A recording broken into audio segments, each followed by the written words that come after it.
continues to foster, really, the people in this community of North Philadelphia.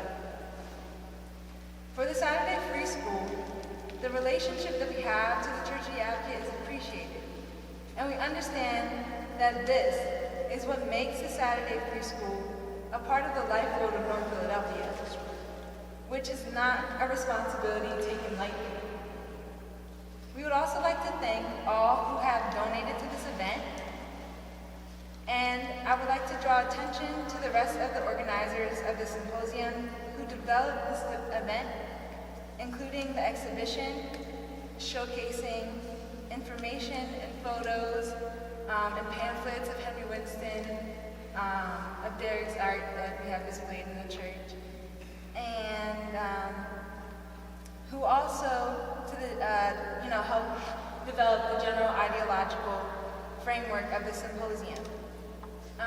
For Saturday, we'll be having food, so we did want to thank the chef, Mamie, for cooking for us. And, she cooks throughout the week at the church. And the soup kitchen is a project initiated during Father Paul Washington's service. And that was that soup kitchen really was able to continue throughout the following terms of his pastoral leadership. And today it also serves as a way for the people in this neighborhood to still know this church. So that's part of the history, But I did want to say a few words about why we are commencing the symposium and to share information about the Saturday Free School for Philosophy and Black Liberation in particular. The Saturday Free School is a 10-year-old school consisting of people bonded by their commitment to the political education of the total population. The Saturday Free School was a project started by Dr. Anthony Monteiro out of Temple University. The class that Dr. Monteiro was teaching then, over time changed and grew into the free school that others who are not familiar with the Saturday Free School will meet today. Each individual of the free school was able to grow and mature as human beings because of the Saturday Free School. Each person who came to the free school was connected to another member already a part of the free school. So the free school develops in numbers like roots of a tree. And the tree can only grow if there are strong roots, which, for our purpose, are always going to be tied to the people. The people involved in the free school come from a variety of backgrounds of race, religion, and parts of the world. Our beliefs and ideology guide how we see the world and act towards other human beings. The example that we have of Martin Luther King and his single garment of destiny is not a principle of the past, but alive in our minds. Our commitment towards each other in the free school is grounded in the optimism and spirit of revolutionary possibilities. We believe it is possible to actually transform society from war and poverty to peace and prosperity of the people. This belief holds true in our hearts because we were transformed by the political education we received in free school. It is only through transformative and honest political education that one is able to be a better human being and help change society. So, this symposium is a part of the political education of the people around us and of ourselves. We are transformed by the work leading up to this project, but this project is not in of itself. Throughout this year alone, members of the Free School commenced other programs, our most recent being that of the celebration and commemoration of the 100th anniversary of the Communist Party of China's birth, or on the hope for brotherhood between India and China. And we have many upcoming events, such as the 10th anniversary of the Saturday Free School. The work of the Saturday Free School for Philosophy and Black Liberation helps to politically engage and understand this moment, which includes being able to have the courage to face the central political questions of our time, to figure out how to understand the honest and revolutionary political line to assert, and help guide the impulse of the people in their interests. Further, the free school serves to develop a political left that the people deserve, one which will struggle and stand for positive peace. Political education and ideological clarity thus help pave the way for the people towards peace and unity. And this is why we have a symposium on Henry Winston, starting with the point of a strategy for freedom, which is what we entitle our event. Now, I would like to read the call that we wrote for this event, entitled Henry Winston, His Vision for Freedom and Hope in Our Time, a Call. Henry Winston was born in 1911 in Mississippi, in the very shadow of the defeat of Black Reconstruction. The lives of Black folk at that time were not that different than during chattel slavery. They had no rights, worked land they could not own, and never rose beyond crushing debt and deep poverty. The working mass of Black folk ultimately constituted a Black proletariat, super exploited and racially oppressed. Many of Winston's relatives and neighbors had been slaves. His mother headed his family, which included 2 sisters, and escaping Mississippi, the family moved to Kansas City, Missouri. The poverty and racial oppression of Mississippi followed them, forcing Winston to drop out of school and seek work by going on the road. Amid the collapse of the world capitalist economy and the start of the Great Depression in the 1930s, Winston found himself part of a generation of young people who were a stranded population, uneducated, unemployed, homeless, hungry, and without futures. They were a vast army of the unemployed. They traveled in freight cars, lived in hobo camps on the side of railroad tracks. Of this vast army, many gave up. Some turned to crime and hopelessness. Winston found among youth like himself the unemployed movement and the unemployed councils that believed in fighting back rather than giving up.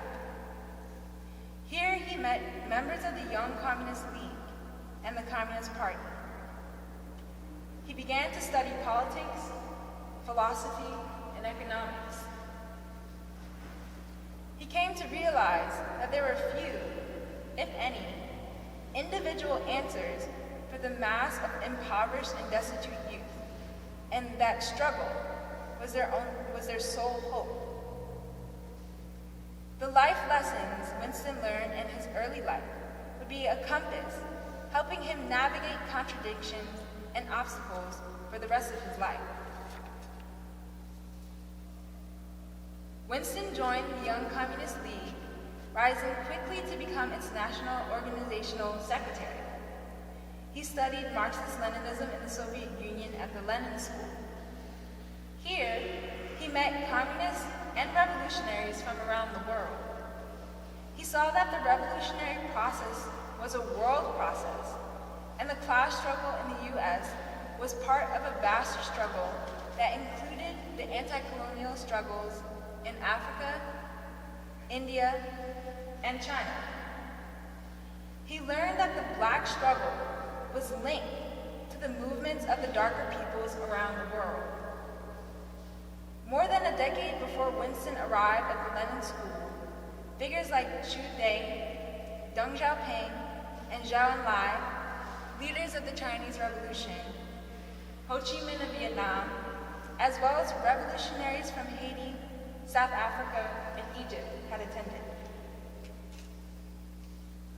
In the throes of economic collapse, Winston concluded that to prevent another such crisis and to save the young generation from complete ruin, the system of capitalism had to be replaced by socialism.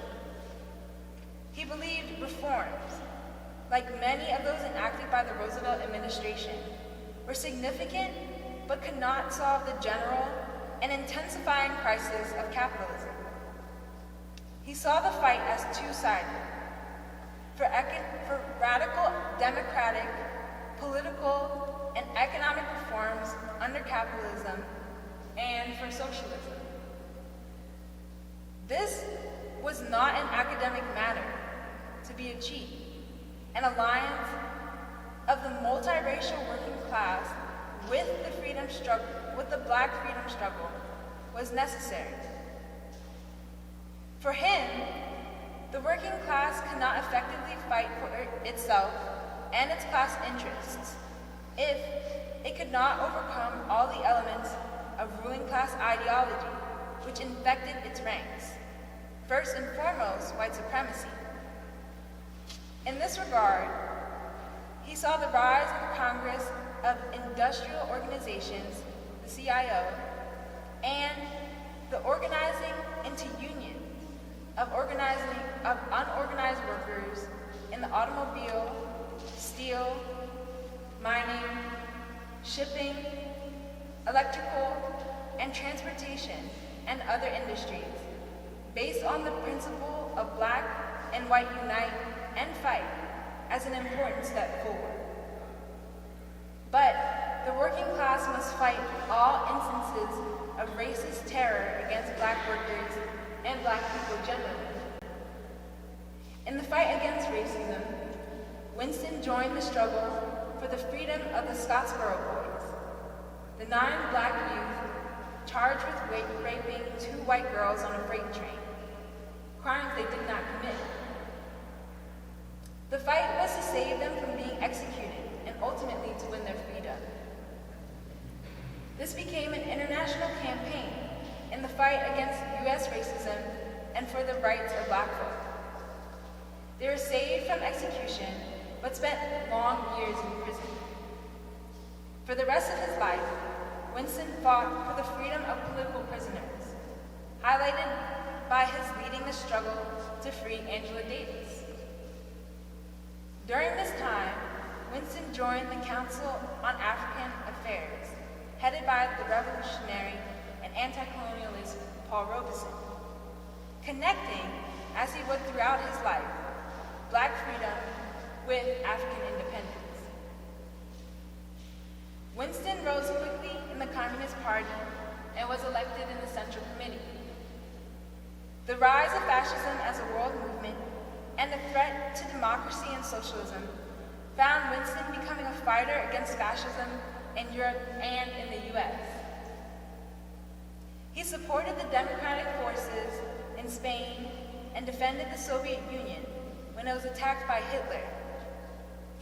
After Japan's attack on Pearl Harbor, he joined the US Navy, which at that time was a completely racist and segregated institution, like all the armed forces. Winston, like the Communist Party and most progressives, would be tested after the end of World War II. The US rose to be the dominant economic and military power in the world, committed to restoring the global capitalist system, including a new form of colonialism in Africa and Asia. This included a Cold War with the Soviet Union, the buildup of nuclear weapons, war in Korea, and attacks upon democratic and civil rights at home. At the same time, a movement from within the Communist Party arose to turn it into an association of leftists and, essentially, the left wing of the Democratic Party, or something like the Democratic Socialists of America today, rather than a unique revolutionary and independent political party. Winston and others successfully resisted this. However, figures like W.E.B. Du Bois, Paul Robeson, and Winston were soon targeted by the U.S. government as foreign agents because of their opposition to nuclear weapons and colonialism, especially in Africa. Winston was indicted, convicted, and sentenced to serve 6 years in federal prison. He lost his sight in prison due to medical neglect. In prison, Winston restudies W.B. Du Bois's writings on race, democracy, and Pan-Africanism. This study would define his theoretical practice for the rest of his life. His search for the essence of the U.S. revolutionary process and its connections to the world's anti-colonial and revolutionary struggles drew him deeper into Du Bois's writings. He must have certainly been drawn to the chapter in Black Reconstruction in America on the dictatorship of the Black proletariat in Mississippi, the state of his birth. Du Bois's groundbreaking conceptualized that the African slaves were a proletariat, further opened scientific possibilities for Winston's thinking. Certainly, like Du Bois, Winston viewed the colonialization and neo-colonialization of Africa as central to the enormous profits of the West and its financial and industrial corporation, and to the stability of the capitalist world system. He viewed Pan-Africanism in Du Bois's articulation as part of the world struggle against imperialism. Upon his release from prison, Winston threw himself completely into the struggle, rising to be the chairman of the Communist Party and as a respected figure in the World Communist Movement. He viewed the World Communist Movement as the leading force for peace and democracy on a world scale. He sought to link the World Communist Movement to the broader global struggles, drawing him to the World Peace Council and its leader, Ramesh Chandra. Winston viewed the special position of the Black working class in the overall fight for democracy, peace, and socialism as the central, leading to his formulation of the centrality of the Black freedom movement. The concept of centrality meant that the Black freedom movement is part and parcel of every progressive and radical current of the struggle in the United States. For Winston, rather than a separate struggle, the Black freedom movement was a strategic component of the revolutionary and democratic processes in the U.S. For him, it stood alongside the class struggle in importance to understanding the essence of the revolutionary process in the U.S. For this reason, Winston fought ideologically against all efforts to diminish the historic role of Black people in the U.S. or the African anti-colonial struggle.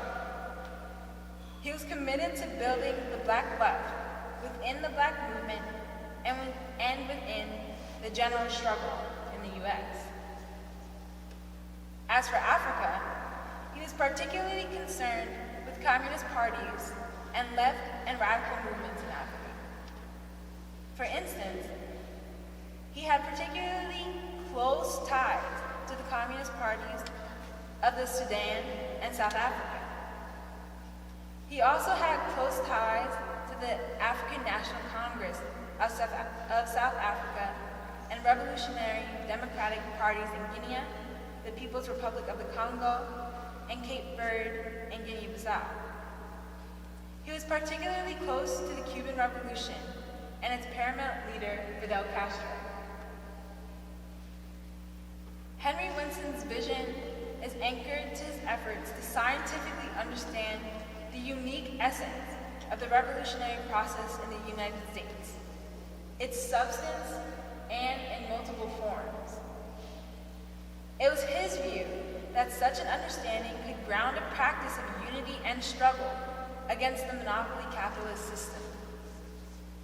This effort found him joining communist theory to Du Boisian theory. These theoretical discoveries ultimately constitute a new synthesis, which advances a practice of unity and struggle in our time. Henry Winston, as a thinker, is an important contributor to the struggles for peace, democracy, and socialism. In 2 books, Strategy for a Black Agenda and Race, Class, and Black Liberation, and many essays and speeches, we witness him working out this new theoretical synthesis. The Saturday Free School organizes this 3-day symposium to honor and study the vision of Henry Winston and to further develop that vision. In this moment of deep crisis for the youth and people, the struggle for ideological clarity is critical. There is, moreover, a pressing need for what Martin Luther King called a radical revolution of values, to shift the thinking of the youth and people from a thing-oriented and materialist way of viewing the world to a people and humanity-centered way of thinking. Side by side with new values, people's culture, including music, poetry, novels, dance, film, and videos, painting, and all forms of culture has to be created. What Henry Winston fought to achieve is now passed on to a new generation. A generation that can spare no effort to know the world in order that it must be changed. We are optimistic that the youth and people of the United States can achieve this lofty goal of radically transforming our society. And that would be the end of that call. I did see that.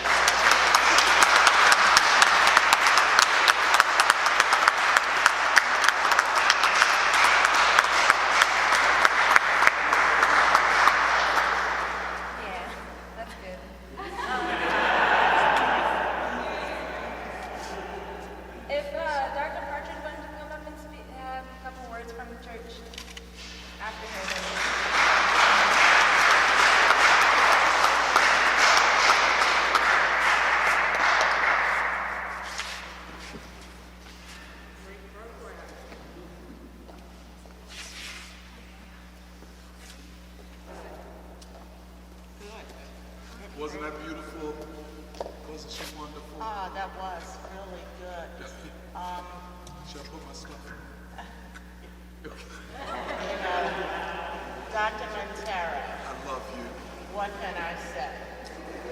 I have a friend I went to college with. Her name is Adalja. We went to Hampton University. And all she says is, I heard him on TV. On radio, right? I heard him on radio. I heard him on radio, so we hear you on radio. I'll get that. So I am Evelyn Partridge, and on behalf of the faithful few that worship here on Sunday morning, that believe that this is truly the church that lives the gospel. And I think tonight and some of the other programs is certainly an example of that, because it's about justice. So I welcome you, enjoy, maybe a little chilly, but that's the advocate. So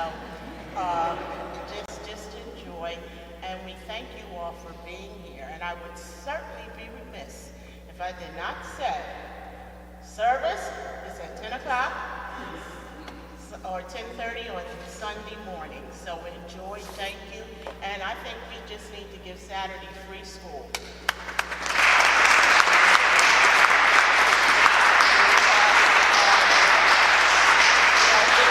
It's about partnering with people that are truly doing the work. And I mean, Dr. Monteiro, his vision is just endless. He truly has a vision. And we thank you. We thank you, and we thank you all. Come again. Thank you.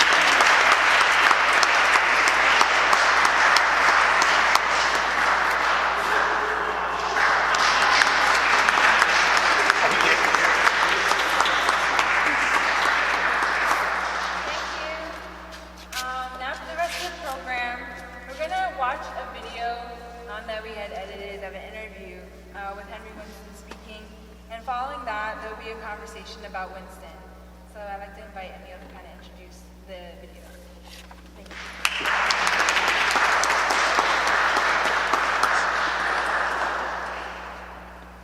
Hello, good evening. Good evening. Welcome to this event honoring the life of Henry Winston. I'm Emil Palmier. I'm a member of the Saturday Free School, and I was honored with the task of editing this priceless interview, I would say, of Henry Winston. It comes, I believe, from the Tenement Library archives, and you can find it on Vimeo if you'd like to see the whole thing, about 4 hours long.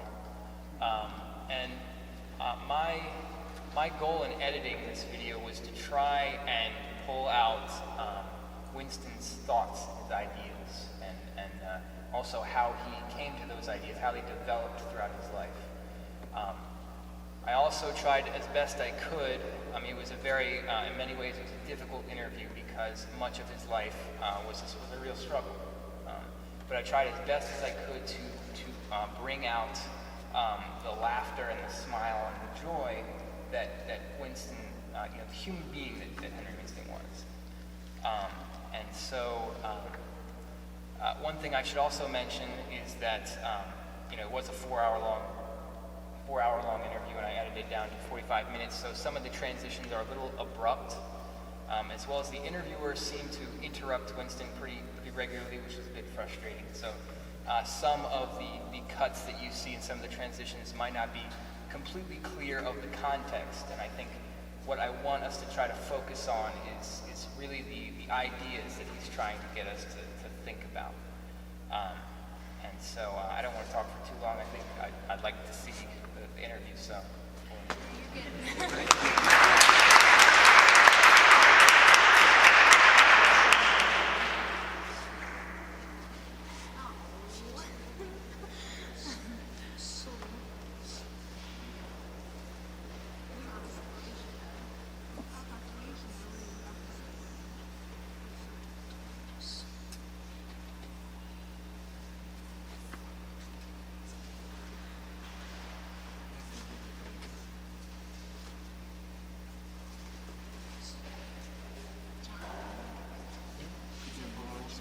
Oh, yeah. They should be actually. The projector's on. Oh, okay.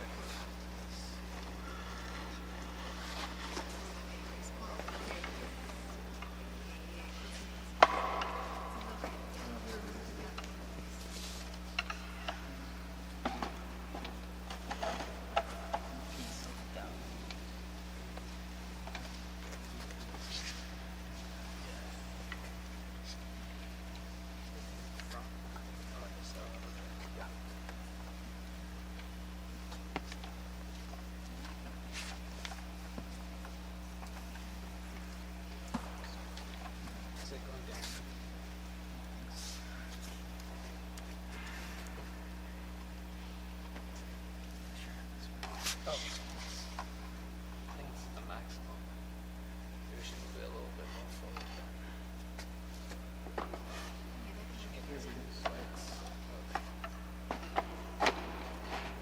Actually, we could do this. That's all right.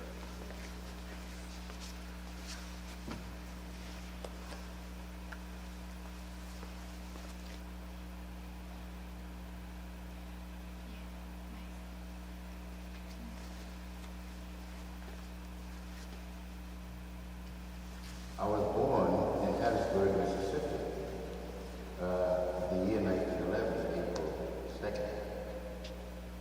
I went to what was then known as the Little White Schoolhouse behind the railroad track in the Jim Crow community, which was a lot of black people during those days. And I went across the railroad track in Harrisburg, Mississippi, and went through in the 3rd Ward and went through the 6th grade. My father was a sawmill worker. He was the breadwinner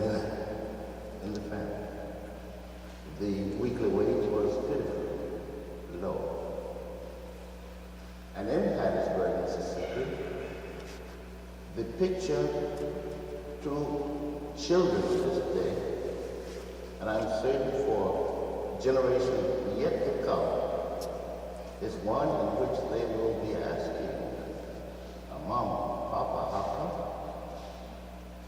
black people was segregated behind the railroad track? The railroad track was the dividing line established during the period of child slavery. And the dividing line during that day continued to exist in 1911, the period in which I was born. And what did it mean to be beyond the railroad track, behind it?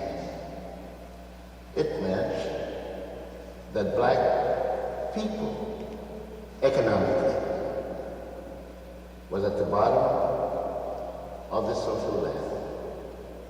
Adults, as well as the young, had no opportunities beyond the ghetto.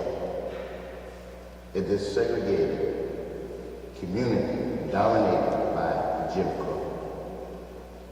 It meant that politically, they had no right of equal citizenship, beginning with the right to vote. This was a denial based upon poll tax, based upon grandfather clauses, based upon terror, legal, extra-legal. And to think of black people running for office was unthinkable, was impossible, because there were party lines, Democrat, Republican, and blacks were excluded from either.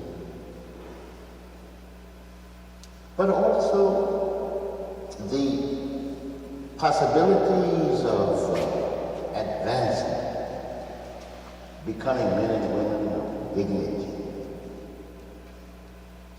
holding their head high, living and working and operating on the basis of economic, political, and social equality. This too was unthinkable. But in addition to everything else, cotton, which existed in the whole of the South, we called it in those days the Southern South. In those days, we talked about Dixiecratism. In those days, to guarantee that white supremacy ruled, white supremacy of the type of the billboards. This was reinforced by KKK terror, reinforced by lynchings, and the use of governmental authority to make blacks dependent upon the goodwill of the president. Oh yeah, I do. Oh yeah, you're right. Oh shit, sorry. Sorry. Yeah. Okay. First, before the conversation, Doc's gonna have a couple words about me. All right. Thank you.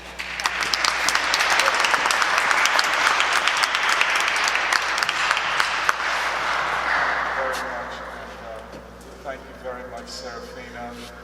And I'd like to express my real appreciation to Serafina and Jay and Emile and all of those in the W.E.B. Du Bois James Baldwin Reading Group for initiating this, and they did initiate it, and they got me involved. So this has been a really great beginning. I'd just like to say a few words. First of all, what you saw here is the way Henry Winston was. I had the great honor of working directly under him for many years, maybe about 15 years. And I would meet with him almost on a daily basis. And I would say that the bulk of the political knowledge and organizational and ideological knowledge that I have comes almost directly from Henry Winston. What you saw was a man from the south of the United States, a black southerner from the deep south, from Mississippi. And he never put on airs or never tried to act like anything other than a man from the American South, a son of those who had been enslaved in the United States. And so he brought a unique insight to theories of revolutionary struggle, of the class struggle. I don't think I'm saying anything unusual for people here, that you have often, or we often hear people talk about the class struggle as though it were a slogan.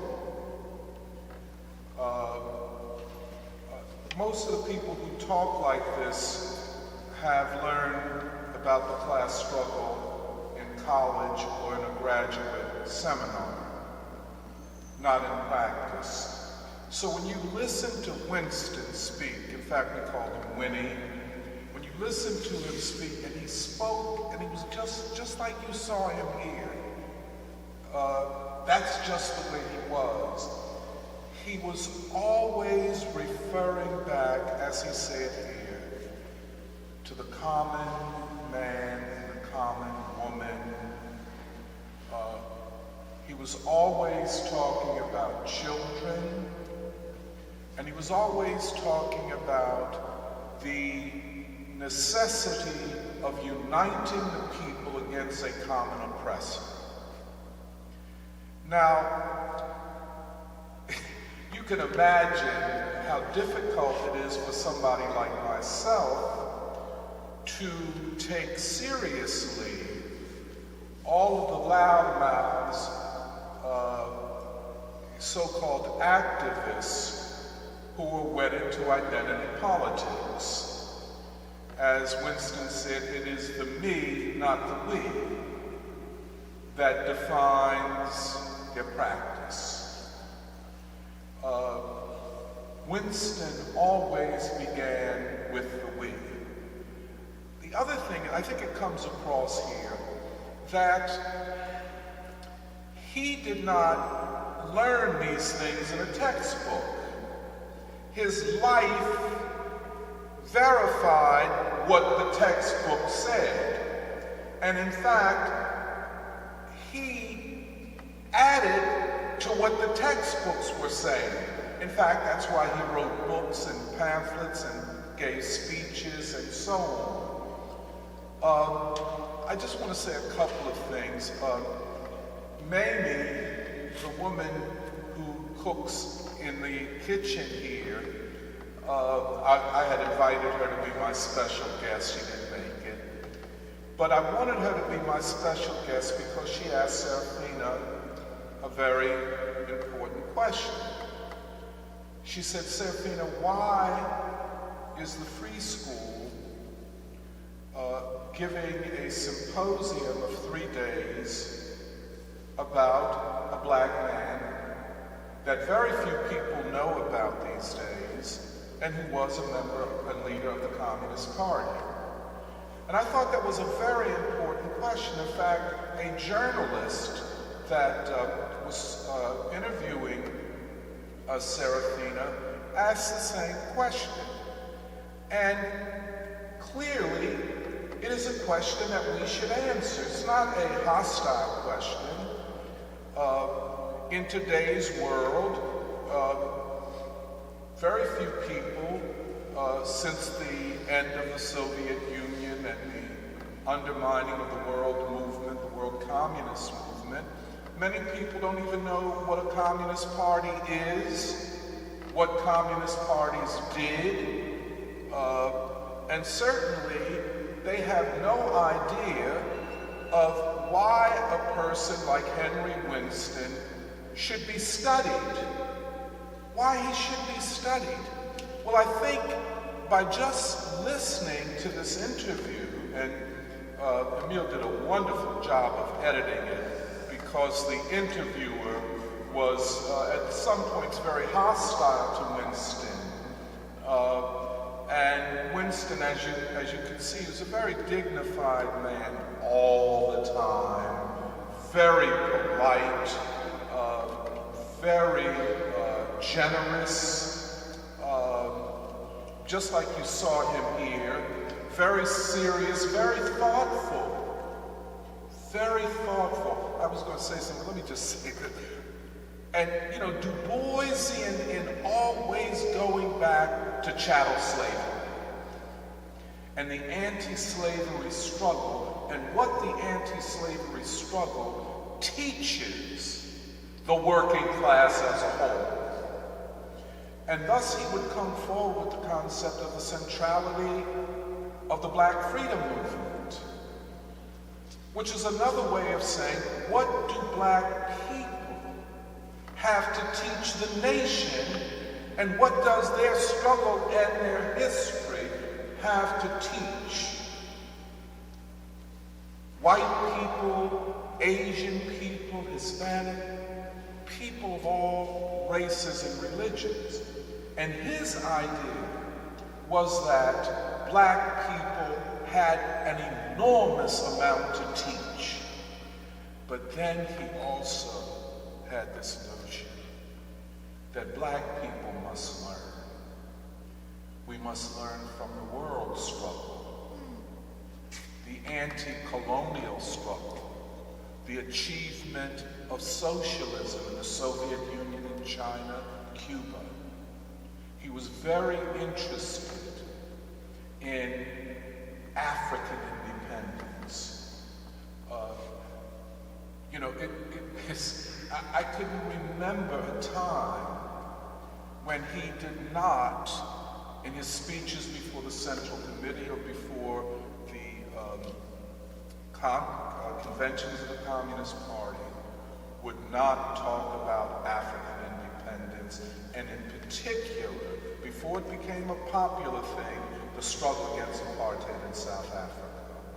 He saw the anti-colonial struggle as part and parcel of the world revolutionary process, and in particular, the anti-colonial struggle in Africa, which was then and has continued to be a particular target of world imperialism up to this day. But he saw these two things, the anti-slavery struggle, the anti-colonial struggle, and the achievement of socialism. So he said, Black people have a lot to learn from the world experience, and we still do. Now, let me just end on this. Clearly, Winston did not foresee the collapse of the Soviet Union. One of the great reactionary events of all of human history, because it threw everything back. He could not have foreseen the impact of the collapse of the Soviet Union upon the world communist movement. Du which he was very dedicated to. And hence, the ascendancy of anti-democratic forces worldwide, including in our country. Maybe in the conversation with Serafina and Catherine, I can draw out some of this. I just want to end on this, that what Winston's life proved, and you can see it here, is that being a revolutionary is not being cold and anti-human. Being a revolutionary is loving the people, not as a slogan, but as a practice, as a way of life. I don't know whether you could notice it or could tell. Winston at this time is blind. He was blinded in prison. He was having terrible headaches. He, told the prison authorities, but they didn't take it seriously, and so he went blind. But I never saw any bitterness. He seldom talked about his own suffering. He would say upon getting out of prison, they've taken my sight, they haven't taken my vision. And as you can see, he's always talking about the questions of uniting the people against a common oppressor. So I'll end there. Maybe we'll bring up some of the ideological questions that we confront today, and maybe how Henry Winston would have addressed them. So.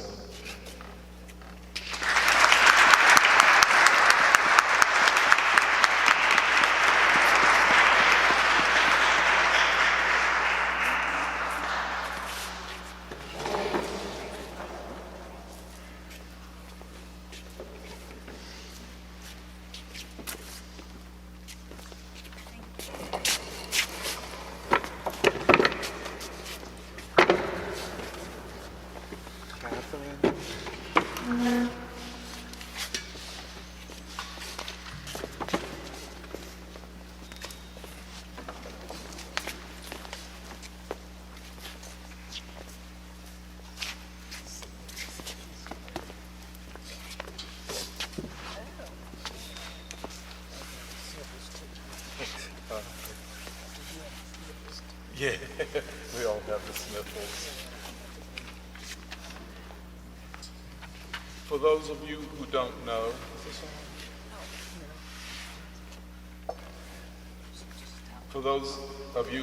this is Catherine Blunt, longtime activist, trade unionist, anti-apartheid, pro-independence for African countries, anti-war. Catherine, pro-Palestinian, every area of struggle anti-gentrification, as well as being a school teacher and a former principal. And I'm not exaggerating. She did all of these things, which is extraordinary. But I'll turn it over to Serafina. So how will we proceed? Y'all gonna ask me questions? Okay. Yeah. I guess to start,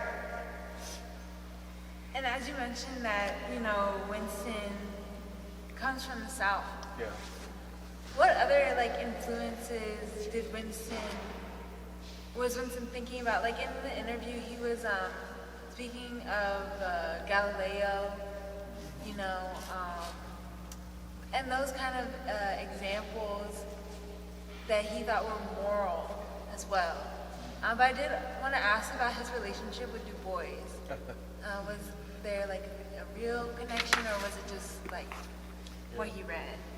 No, I joined the Communist Party in 1970, and I, like so many young men and women of that time, were impatient, felt that Martin Luther King and the civil rights movement did not move fast enough, that I was even at one point, and Catherine can tell you this, I was an advocate of urban guerrilla warfare.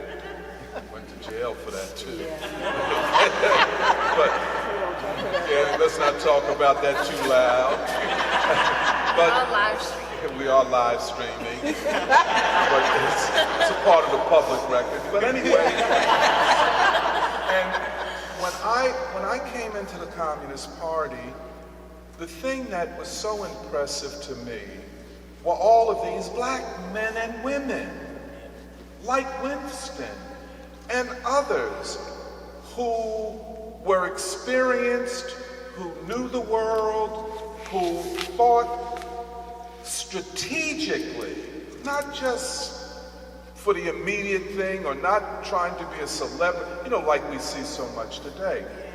But one of the things that I always heard them say, and this was William L. Patterson, Louise Thompson Patterson, James Jackson, Esther Cooper Jackson, you can look these names up, and Winston, as they would say, Dr. DuBois, Dr. DuBois, all the time, Dr. DuBois. Like we say Du Bois, they would say Dr. DuBois. Dr. DuBois said this, Dr. DuBois. And they had been literally mentored by him. He was at least a generation older than they. But he was this towering intellectual figure. I believe that Winston, when he was in prison especially, restudied Du Bois. He obviously, you can hear from the way he talks, he understood the book Black Reconstruction in America. The other person that I continue to hear them talk about, Dr. King. Dr. King. I was 22, 23 years old, and so I thought I knew it all. Who doesn't think they know it all at 23? You show me somebody that doesn't. You know it all. You're going to change the world. And in one big, uprising of the people, although you didn't have that many relationships with the people. But, and they kept saying, Dr. King, and Dr. Du Bois. And those were the two that I heard the most. Okay, I'll stop there. Don't stop there. Okay, let Kat go. So I want you to tell us what you think the impact Henry Winston had on the Communist Party of the United States. Absolutely. And that is a big question, Catherine. And by the way, you can see without a thinker like him, one who thinks strategically and is calm and deliberate and scientific, you can see how chaotic things get without an anchorage. And that's the problem right now. We don't have that. But what Winston, and this was in the call that Serafina read so beautifully, what is the uniquely U.S. essence of the world revolutionary process? Because if you just take the European paradigm, it's class. The societies are pretty much clearly divided along social economic class lines. But in the United States, you have class, but then you have this huge issue of an oppressed people, of black people, whose oppression is rooted in enslavement and in the initial accumulation of wealth upon which capitalism in this country was built. So as black folk, and Winston always talked about this, you could not just reduce everything to class. You had to see national repression, how the black proletariat was linked to the white working class, how the white working class was linked to the black proletariat, and so on and so forth. I think that Winston, among an entire cadre of African American thinkers and activists throughout the party, revolutionized what it meant to be a communist. And as Serafina read in the call, and I think it's a fact, I mean, I don't know how often it's been said, that this synthesis that Winston is attempting to carry out, you see it in his books and his writings and so on, of Du Boisian theory and communist theory, of Lenin and Du Bois, frankly. Very, very few, if any, people did that. I'm of the opinion that few communists ever fully understood Winston's writing. Everybody loved Henry Winston. I mean, how could you not? Such a generous and humble man, by the way. Humble and decent. I know I wish maybe were here. I was going to say the reason we have to study Henry Winston is because we have to see what decency looks like in a political leader.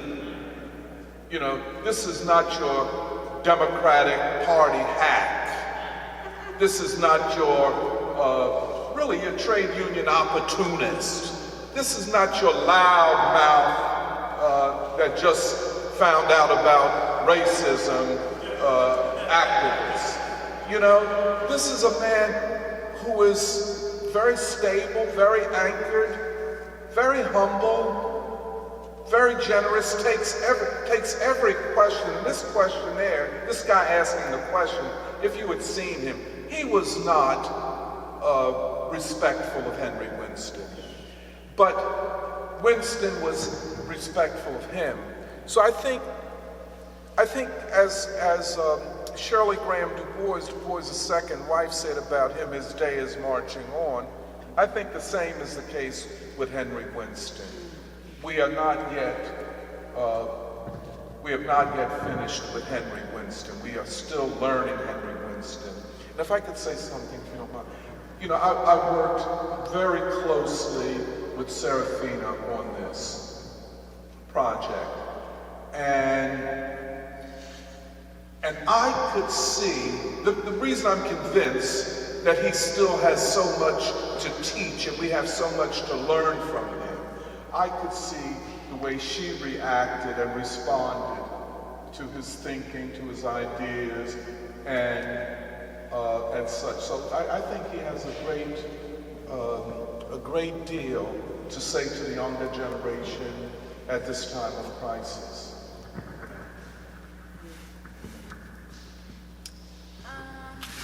Another question I was thinking about, I know we mentioned Winston being in the Soviet Union, but is that the only place that he traveled, and if so, like, what are the details? No, he traveled to a lot of places. I mean, I think he was in Vietnam. I know there's a clip, a very brief clip of him having dinner with Kim Il-sung, the leader of North Korea. I know, but he was throughout Africa. He spent a lot of time in the Sudan because he was very close to the Sudanese Communist Party, other parts of Africa and Europe. He traveled quite a bit. And but he was always interested. He wasn't traveling so he could have a sightseeing vacation. And, you know, a lot of us traveled and did that, I have to tell you. But he was not one of them. He was always traveling to learn, to have discussions with other leaders for example, we mentioned Romesh Chandra. Again, his name is not well known now. One of the great peace leaders of the second part of the 20th century. But nobody knows his name these days. But I can recall Romesh Chandra, who is from India and was the president of the World Peace Council, coming to the Communist Party headquarters regularly, meeting with Henry Winston, and these two men saw the world in the same way, pretty much. Very similarly. Can I just tell one other story about his getting out of prison? I think Joan, you can verify, this is Joan Kozlov. Yeah, Joe. Oh, Member of the Communist Party.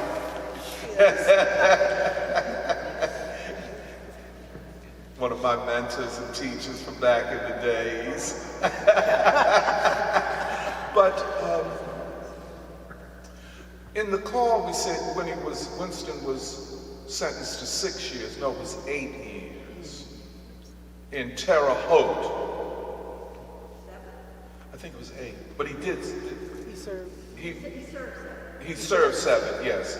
He was sentenced to 8.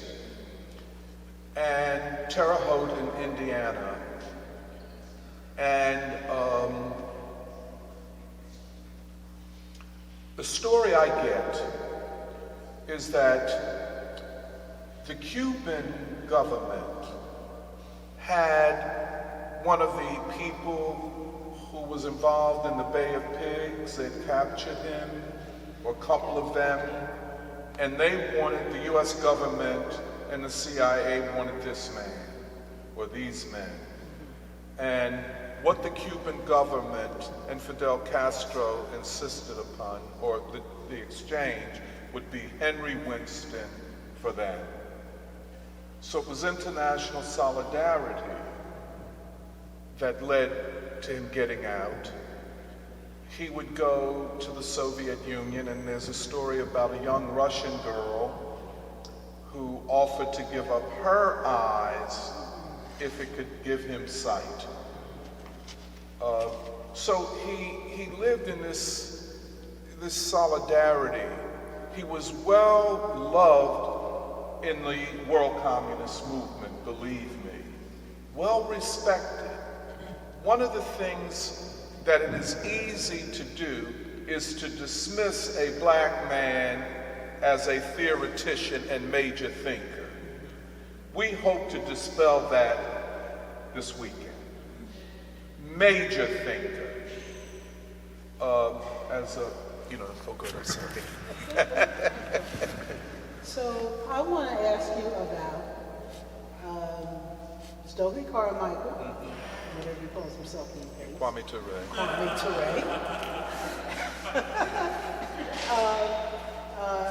Ennis, of core.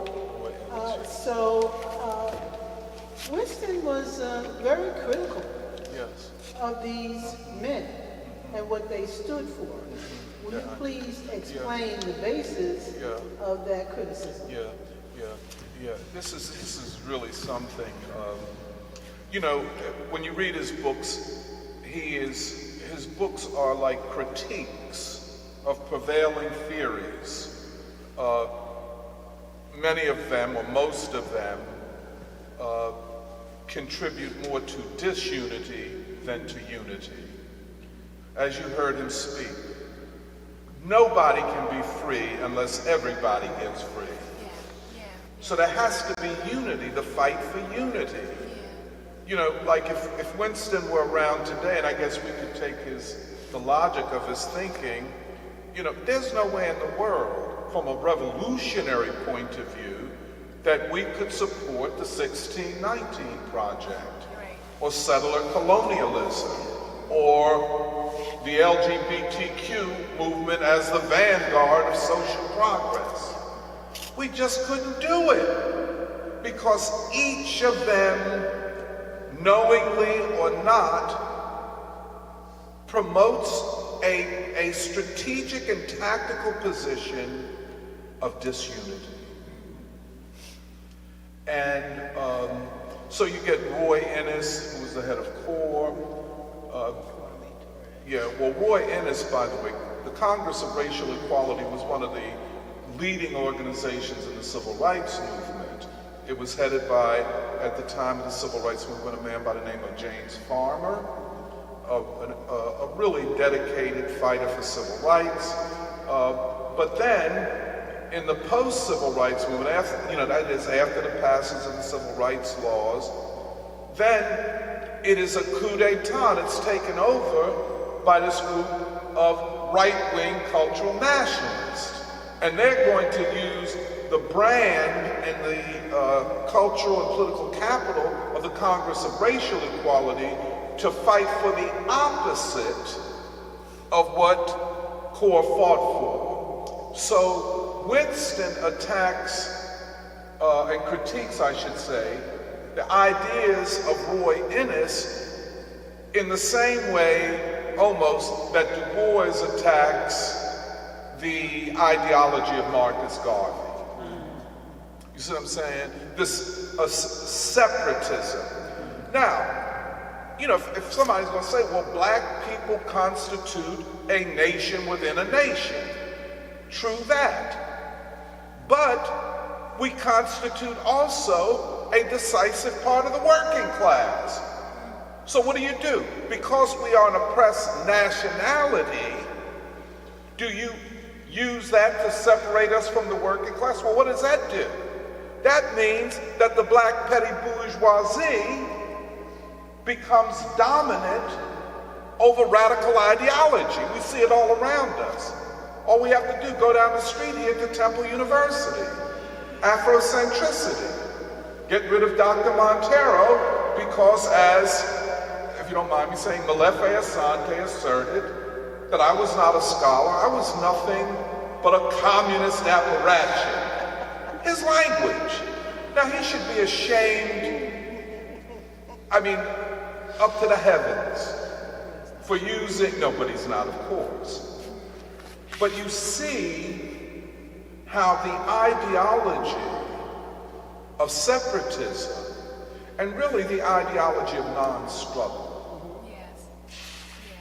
is such that it cannot tolerate in its presence anything or any person that would advocate a theory of struggle, of unity. I could say more about that, but the anti-communist piece. Well, what is anti-communism? If not, and this is what Winston said very brilliantly, anti-communism is a form of anti-democracy. You can't claim to be a fighter for democracy and also be anti-communist.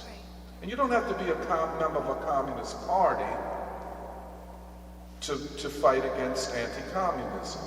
Some of the best fighters in this country against anti-communism have not been members of the Communist Party. And I could begin to name them, including the pastor of this church, Lorenzo Shepard, another minister in West Philadelphia.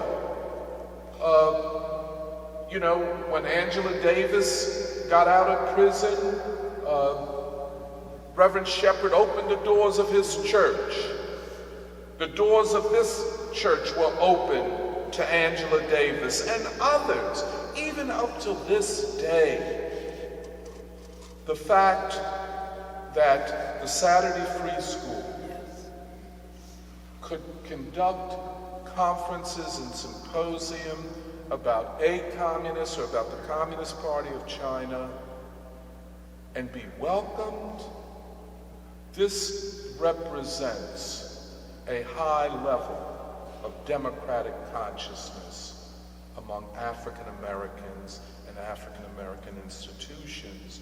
And it's just, they are not words that I have to express my gratitude to this church.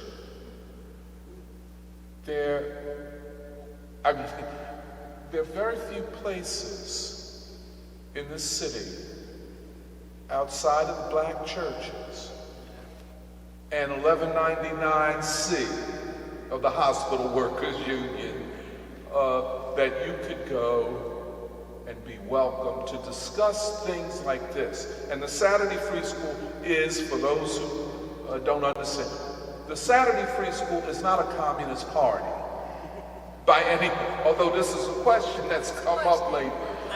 But it really has. I mean, you could ask Serafina. She, yeah. No, okay. But, but you see, you get the point, yeah. Oh yeah, well, let's open it up to the audience. Go to the microphone, Derek. So I just wanted to, to give your remarks about Winston. He was a threat. I don't want to say cheaply a threat, but his health and everything. Just some remarks about that.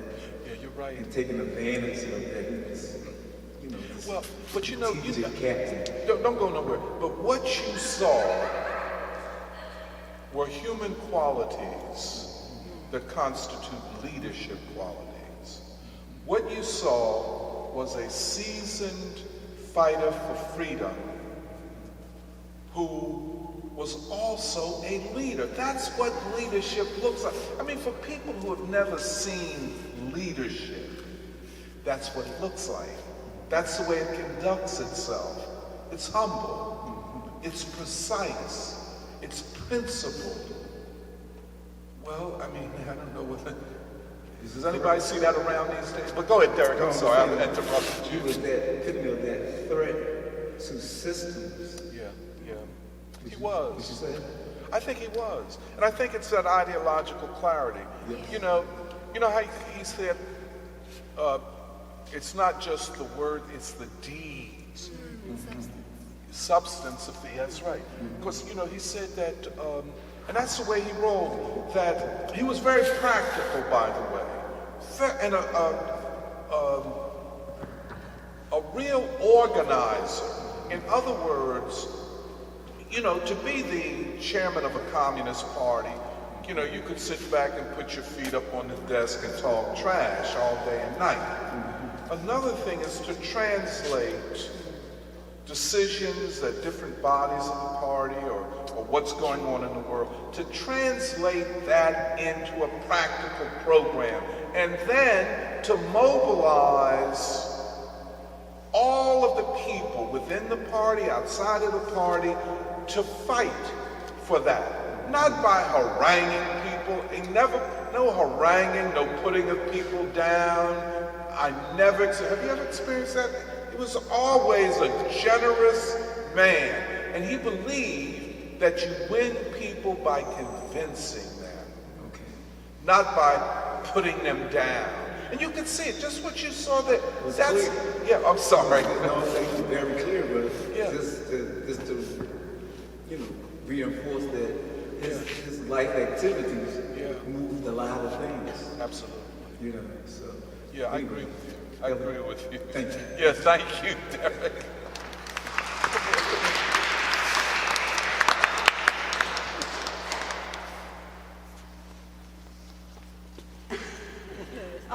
You look good, Joan. You look damn good. So here's the thing. Henry Winston could have been saying those words tonight. Absolutely. That's the thing. When I listened to him talk, it was like he was here and he was just, in the room, and he was commenting on today's politics, today's life. Yeah. I remember him coming to Philadelphia because there was struggles and issues within the party, and people weren't agreeing. He was a troubleshooter. He was like the shop steward that could come in and get people together to work out the issues and come to an agreement on how we're going to proceed. And the thing that I loved about him the most is that I'm not an intellectual, and the book reading and all that's the hardest part of being a progressive and a socialist to me. And when Henry came to town, he was my kind of person because he spoke common language, and and as I said, he got to the core of the issue, and I'm so glad you said humbleness, because I really don't know anybody as humble as him. One of my dear comrades, lived and worked in New York, and she worked in the party office. She was pregnant at the time, and she would get really, really tired. So she'd go in his office because there was a sofa there, and she'd take a nap. And when she would, nobody'd be in there. And when she woke up, he'd be in there, and it'd be dark because he didn't need the lights on. And she just got so she would talk to him, and I wish I could have gotten her. She's not well enough to come, but she just was able to talk about her problems, her stories, and he shared a lot of his life stories with her. And she just said it was such a really important part of her life to listen to him. And I'm just honored. I'm so glad that the young people are doing this, because it's just so great to learn about someone like this and to see the leadership of someone just so humble and so. His life speaks for everything that he talks about. Thank you.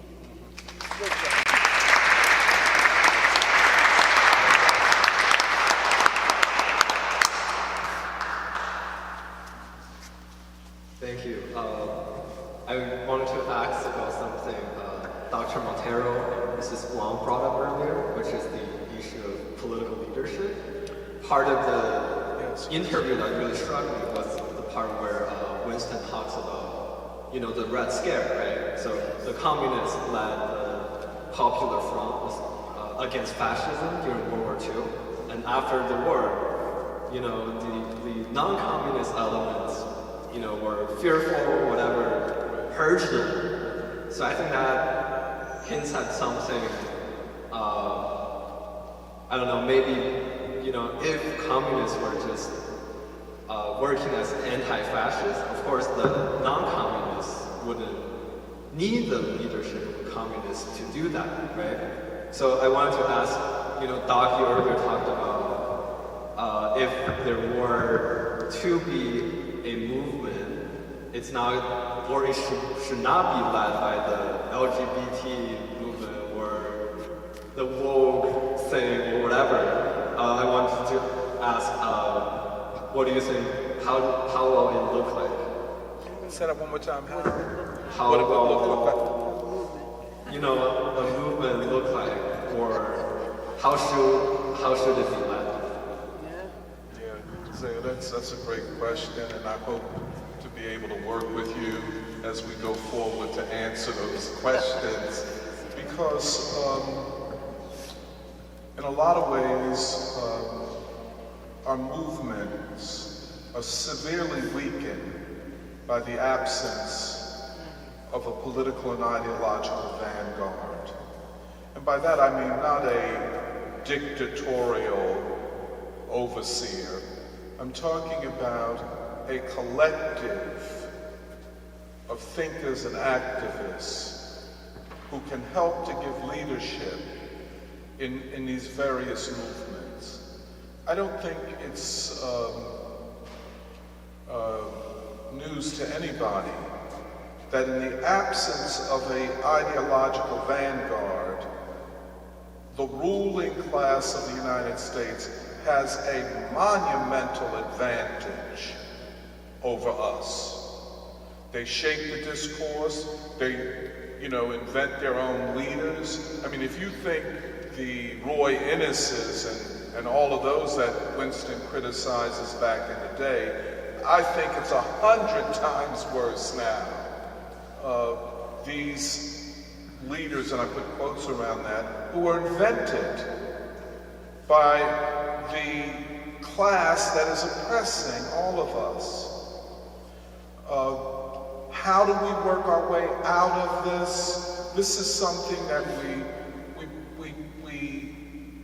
think about and talk about all the time in the free school. I know when I was working with Michelle and Emily and Alice on the China event, we talked about this all the time. and I know working with Serafina and the others on this one, we talk about it all the time.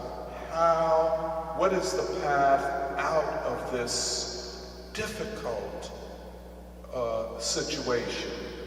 Because, you know, social movements are important. I'm not downplaying that. But social movements detach from this fundamental question of class and race oppression that have utter contempt for scientific, I mean social scientific analysis, where there is no historical understanding. You know, all of these are real problems for the social movements of this time.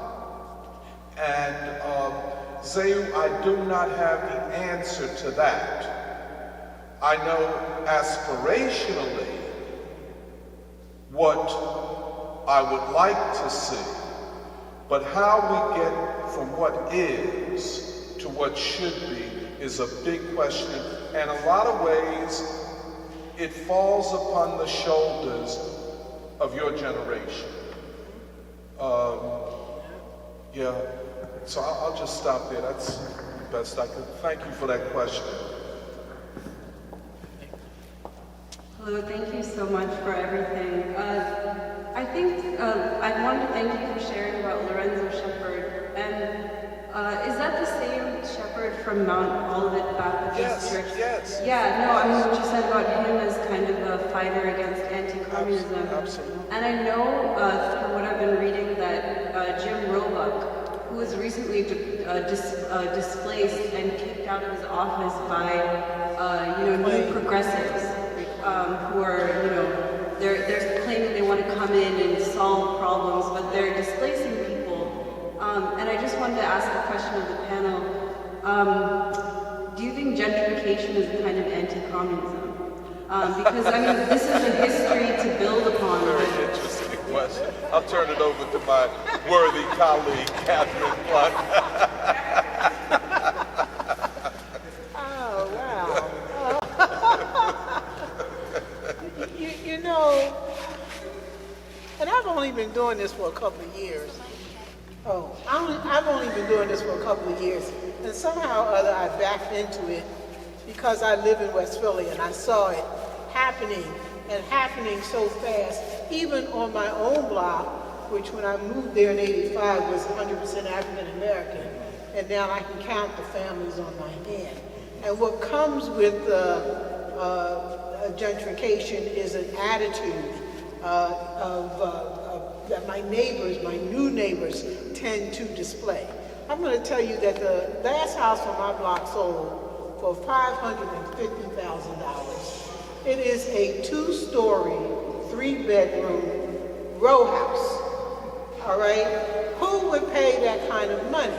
So what is happening through gentrification and displacement is an assault on the black community. A definite assault on the black community. And to also, I think, not just displace that community, but weaken the strength of the black voice and the black vote and the black community. And so we are that community that is not trusted because they cannot necessarily determine what we will do, what we will say, and when we will do it. All right? And so since slavery, we have always been those people who are freedom-loving people who will not be anti-communist. I have been around communists all my life. Every movement I have ever been in was a movement that was staffed by communists, all right? Be it the Peace Council, the Soviet, the U.S. Soviet friendship. Yeah, wow. You know, and I can go down to apartheid, all right, and I can go down the list. You know, because of our experience with slavery, I think that that has given us a special role in terms of promoting world peace, promoting, you know, for the common man and the common woman, which Henry Winston spoke about. We understand that. We have always been an inclusive community, inviting everybody in, but also standing up for the rights of others. And so that makes us more or less a victim of a society that wishes not only to oppress us and displace us, but also get rid of us. And so this is definitely a move against a people who would fight, for a communist movement within this United States and a world communist movement that would also support the liberation of folks struggling for their national freedom.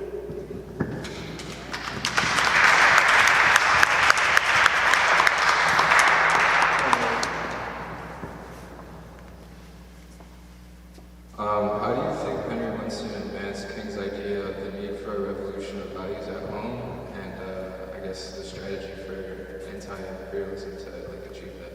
Wow, great question. That's such a wonderful question. King's idea of a radical revolution of values. I think, by the way, you know who Henry Winston's favorite singer was? Ray Charles. He loved Ray Charles, and he loved gospel music and the sorrow songs. So he was a man of the South, really, of the Black South. But and so was King.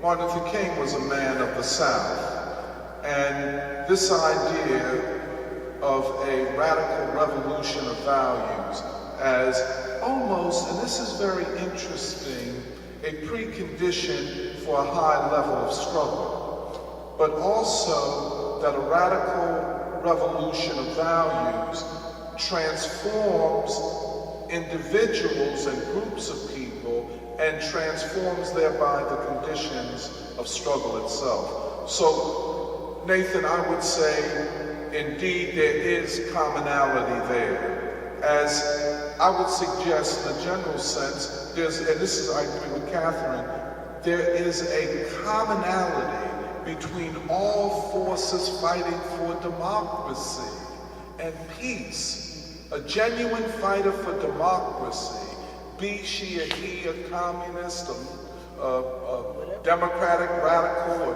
whatever, if that person is a genuine fighter, he or she does not see a division with others. If you're a freedom fighter, you're a freedom fighter.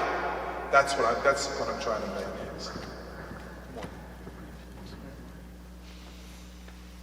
Well, that actually gets to the question that I was going to ask. I think two of the things that stood out to me a lot from the portions of the interview that we were shown were how much Winston talked about democracy itself. Yes. And fighting to defend democracy. And the global fight against fascism. And then the other thing that stood out to me was there was a portion where he talked about the Underground Railroad, the anti-slavery struggle, and how that gave meaning to American patriotism, what it meant to be an American patriot. And I think we're living in a moment in which even the elites, like the voices of the elites, like the mainstream media, are saying there is a crisis of American democracy. Yes. And it's a very strange moment, I think. And how do you think Winston would have assessed this particular, that particular question? And this, I think he also talked about, getting to the essence of things, getting to the substance of things. So, how would he have seen, what is the substance of American democracy and what it could be, especially in relation to how the ruling class talks about it, the sort of messages that are thrown around, which are designed to sort of basically confuse the masses of people.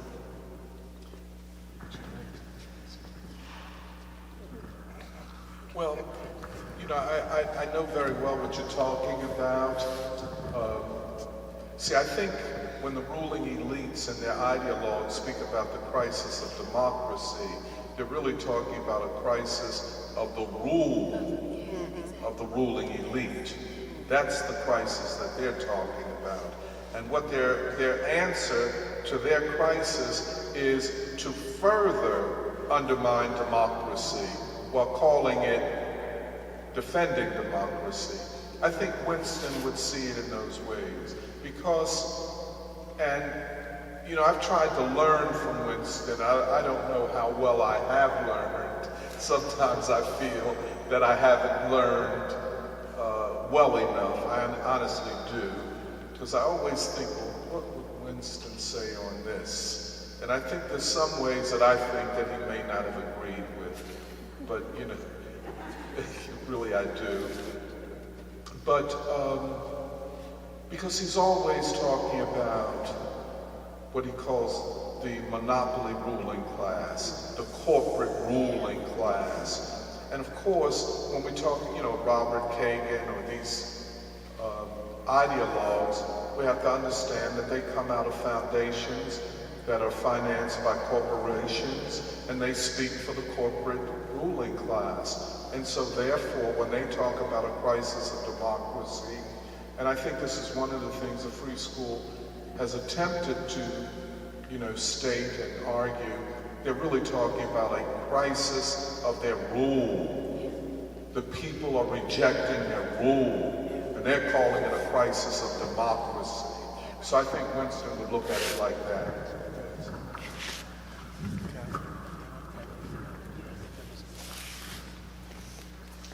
Thank you.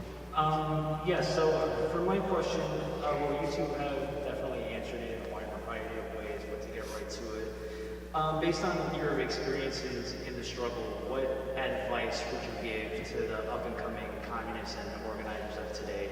And additionally, what do you think Henry Winston's advice to the youth of today would be? Yeah, that's the great question. What would Henry Winston's advice be? You know, I have to kind of answer you the way I answer Michelle Liu, because she's always or Porterbug. They're always asking me questions, and I can't always answer them, and I have to admit that I don't have always the answer.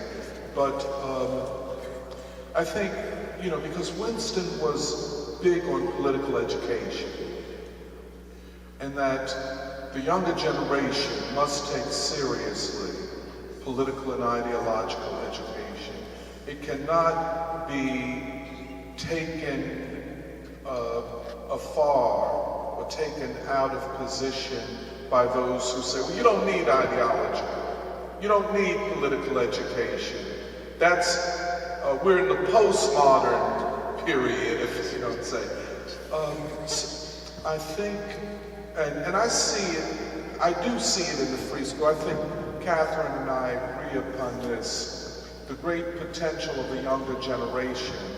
We see it in microcosm in the Free School, in all of the young people and their eagerness to know and to act and to translate knowledge into practice for those who are, you know, in many ways in that stranded population, unemployed, homeless, hungry, maybe drug addicted.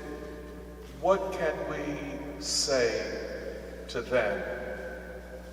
And I think the closer we get to the working class, the better we'll be. The further we separate ourselves, and this is not, you know, in other words, let me put it this way. This petty bourgeois, upper middle class, they, to be vital to the struggle, have to be brought closer to the unemployed, to the suffering. They have to stop looking down upon them, canceling them.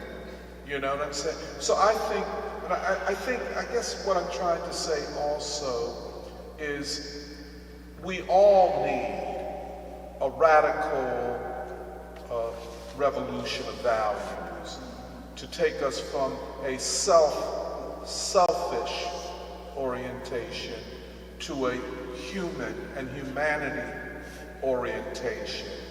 And you know, education and political education raises the level of empathy, of understanding, of people, and of suffering. So that's what I would say at this, and we're also talking about the short term and the long term. And so in the short term, there are profound tasks of preparing us for the longer term struggle. That's the way I would answer it. I hope that's helpful. Thank you.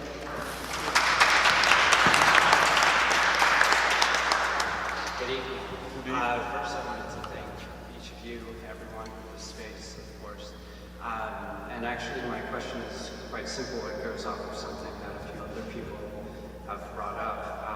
I'm really concerned about this idea of the U.S. innocence, the notion that Winston brings up, and then you sort of brought up as a follow-up as a part of who he was and his legacy and everything, and how that synthesis can be brought to the forefront with an understanding. Because in reading Du Bois, it seems critical to me to come to a definition of what is that human essence that the U.S. brings to the world, so that we can redefine and get back to essentially, in my head, I think about it Native American-wise, because I myself am Native American-wise. I stutter because I have anxiety, but Native American-wise, because I myself is Native American and Native American. So that U.S. essence, the essence of America, I'm interested first in your experience, and truly, very, very interested, and then also what potential, not an actual definition, but what is a potential way of parsing a definition to bring that to the world.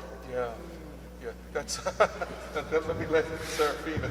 Yeah, no, I don't have the experience that you're also mentioning, but I think that's also why we're going into this thing of the blues. And I just wanted to bring that up. Go ahead. I guess. Tease it out. No, I mean, it's the whole thing about what you're already saying about suffering.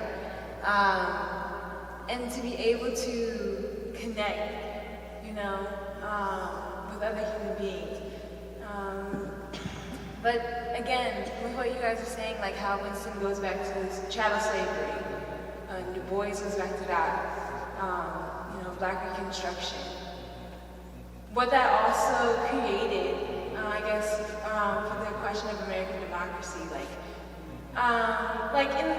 the way I see it is the freedom struggle of King goes back to the slave struggle with Frederick Douglass. And that's connected by Du Bois. And so that's another point. But I think the blues is where I would start with that question of the American essence. That is so interesting. Wow. Go ahead, Kat. Now I want to start asking you questions. I really do. I agree so much with what you say. The question is, what is America? That poem by Langston Hughes, what is America to me? And one of the great contributions of the American artistic, the African American artistic and literary and scientific contributions is to discover that essence. And I agree so much with what Serafina just said. In fact, I feel that the blues has a lot to teach us about the American essence. But we were also talking about that as informing the revolutionary process. And I'm so happy that we can talk about that here, a revolutionary process, the need for a revolutionary movement. But to have that, you have to have a knowledge of the substance of the reality that you're dealing with. Who are the American people? Yes. See, this is where this canceling of people and really the putting down of the entire white working class That's a chilling thought, you know, in these days. To just, you know, throw away over 100 million people because they don't use the right pronouns or have a difference of opinion about certain things from you, and to say they are backward. If I might give just a little story, I have to say this. You know, I have a good friend who's a really prolific historian. I won't mention his name now unless you ask me. But he has written a book, well, the book has been out about 7 years now, called The Counter-Revolution of 1776, and it is a foundation for the 1619 project. And what he argues in a recent article is that it is HBO, the people running Twitter, and the big corporations who are now, quote, woke and anti-racist, quote, unquote, that represent the most important allies of the black struggle. I cannot imagine a more grotesque thing to think about. And I know the brother would go back to the Communist Party. I'm trying to say, what happened, Ronnie? How could you end up in the arms of the 1%, the 1/10 of 1%? But I think it is a failure to understand, I think, what Serafina is getting at, what we're trying to do in this symposium. What is the substance of America's reality? And does that substance predispose towards a revolutionary and democratic struggle? Or are the American people and the substance of America such that we are predisposed to the opposite of democracy? And if that is the case, we should all fold up our tents, stop having free school, and just go and play video games or go to Kensington and get some dope. You understand where I'm coming from? I mean, what do you do with that pessimistic outlook? And what Henry Winston was saying is that the American people can transform this country and transform themselves. And he said a lot of what happens is dependent upon leadership. A people without leadership have a difficulty fighting for their rights, fighting for unity. And it's, yeah, if you feel where I'm coming from, I think, and I agree with Serafina so very much about the blues. And we're going to talk about this on Sunday, and we want to talk about Afro-pessimism and Afro-futurism and Afrocentrism, all this Afro stuff, but no anti-imperialism, no fight for peace, no fight for democracy. So yeah, that's what I would say. Forgive me for going on too long. Thank you so much. From Salt Lake City. Salt Lake City.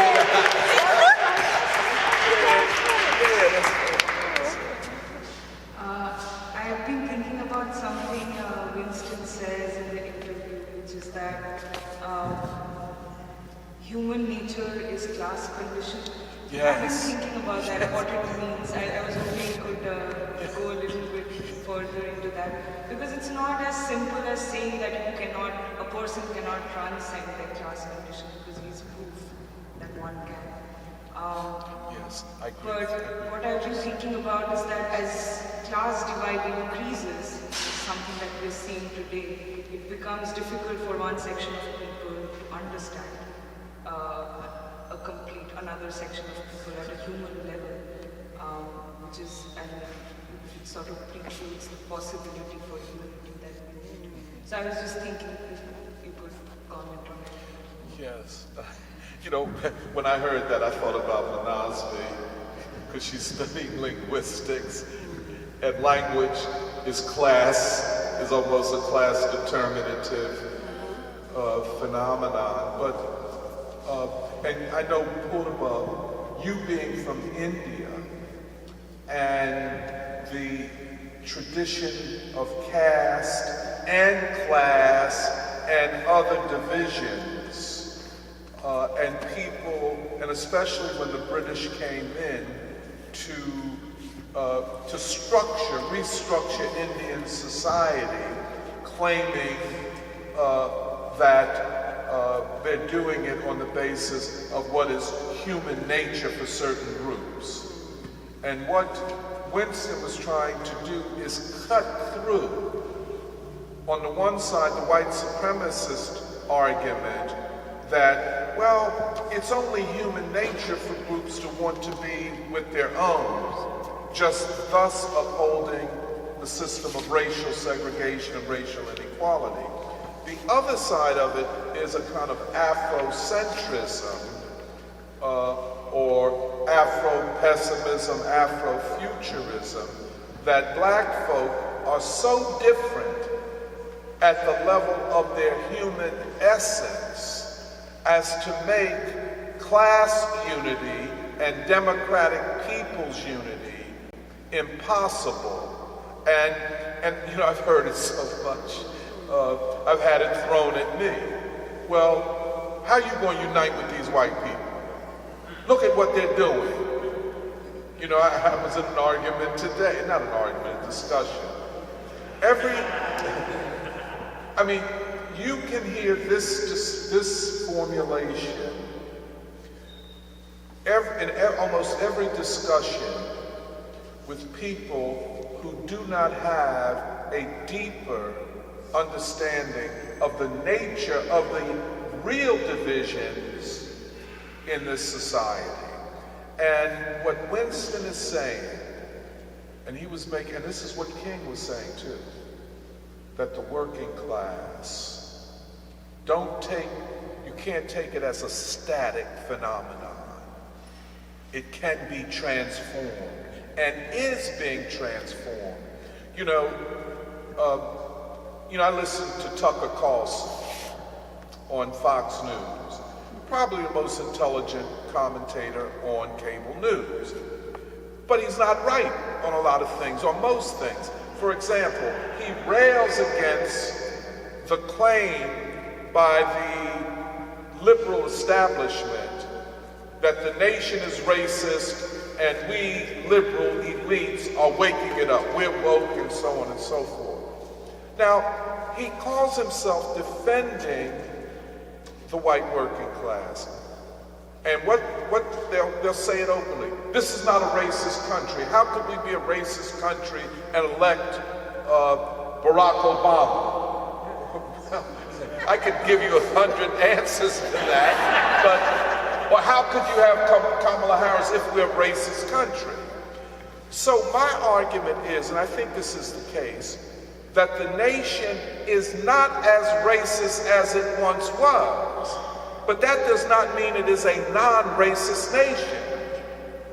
Because racism is filtered down from a class that needs it ideologically.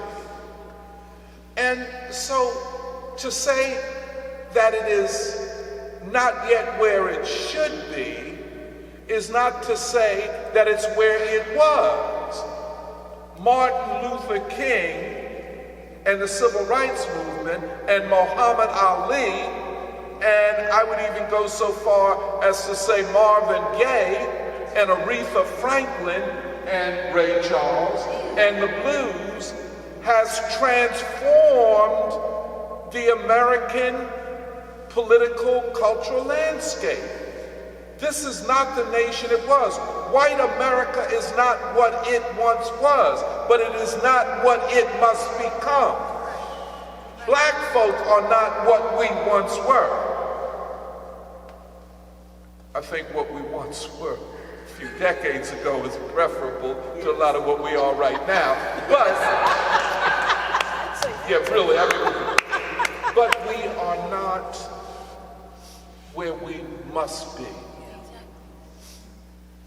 The nation is not where it was, but we're not where we must be. So if you get like people like Tucker Carlson, this nativist, how can you say this is a racist nation? Well, I can tell you how I can say it's a racist nation, and I will start with the institutions controlled by the ruling class. But see, Tucker don't want to go there, and so be it. But yeah, that's all I would say. What is and what must become, and what can become.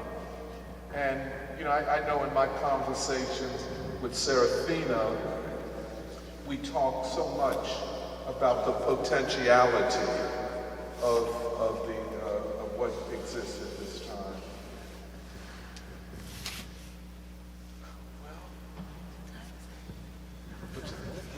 Wow, it's after 9 o'clock. 9:10. Well, I guess we're supposed to be out of here at 9 o'clock. No, 9. 10 o'clock is when we're clean. Yeah, well, yeah, there's some housekeeping details that we will take care of. But anyway, thank you all very, very much.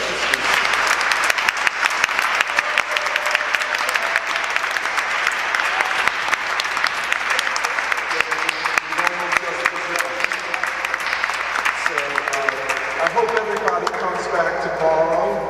We will be serving lunch, but it's going to be, you know, baked chicken, macaroni and cheese. I mean, we're going to do it all. And but the discussion will be very, very important. So I'll turn it over to Serafina.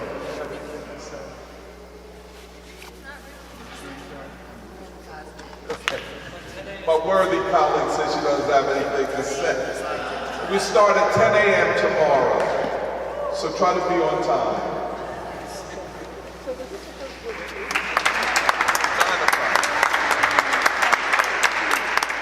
Oh yeah, we're not going to clean that much.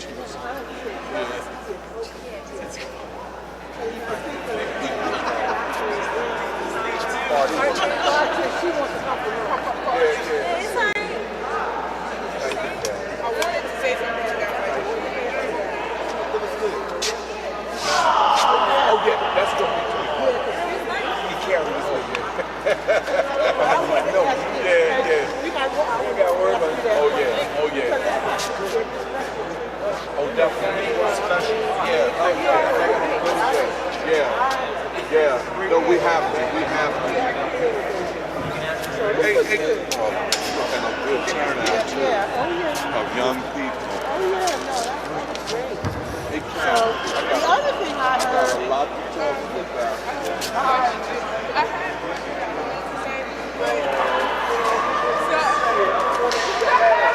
I saw you. I said yeah.